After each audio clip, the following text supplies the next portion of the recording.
Hey Jordan, again, congrats on your commitment to UCLA. How are you doing? Hi KP, I'm doing good and thank you again. Today I chose to interview you because you're a positive influence to those that play basketball, to your peers, older players, and even younger players. Can you talk about how you started playing basketball? For me, basketball didn't really start till I was about 6 or 7 years old. I always used to sit on the couch with my dad and watch the Lakers play.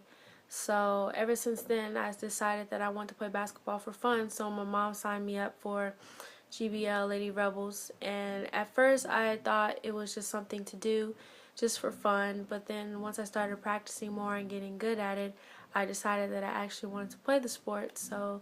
And then I started getting attention when I was in sixth grade. I had parents and coaches come up to me and tell me, I've been watching you ever since you were little. So that's when it all started for me, getting the attention. And for colleges, I didn't really start getting looked at until I was about eighth grade. So that's when it all started for me.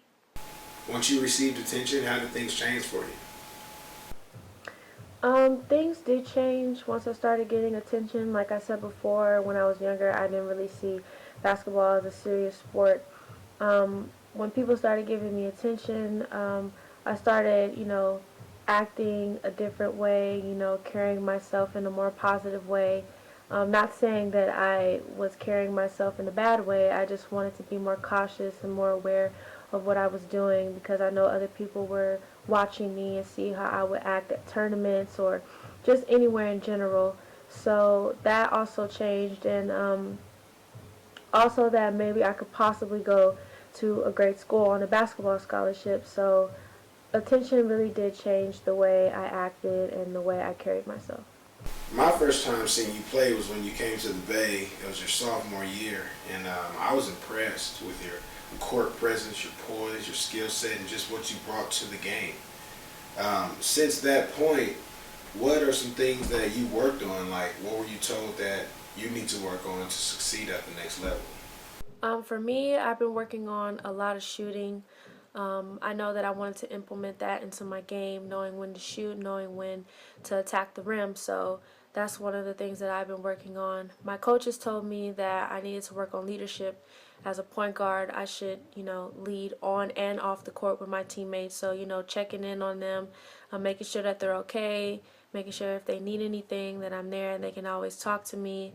And also just, leading by example. So that's one of the things that I've been working on ever since I got to high school.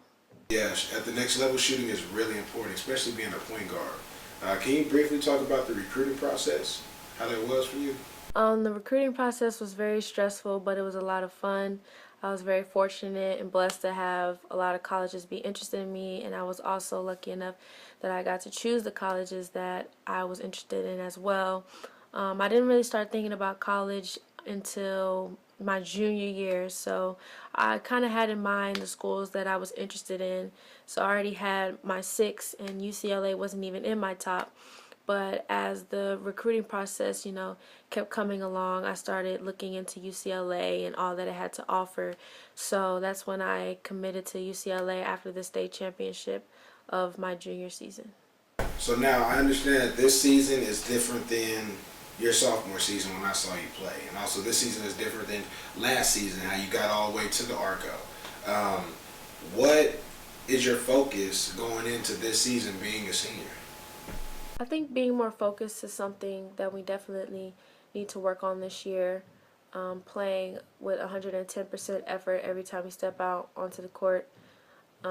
We have five new incoming freshmen, so me and our other senior, Kristen Simon, we definitely have to take on the leadership role even more and making sure that they understand the game and what's going on and listening to coaches and just playing our best and being smarter and having that team bond that we had last year but making it even stronger.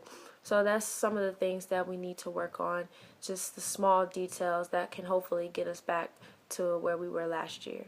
And lastly, just some advice. What advice would you give to a player that isn't ranked, has not been found out about yet, that has not had the opportunity to have maximum exposure? And then also, what's some advice that you would give to somebody that is for, say, on the circuit or getting looked at by a lot of schools? Just some type of advice that they can take away.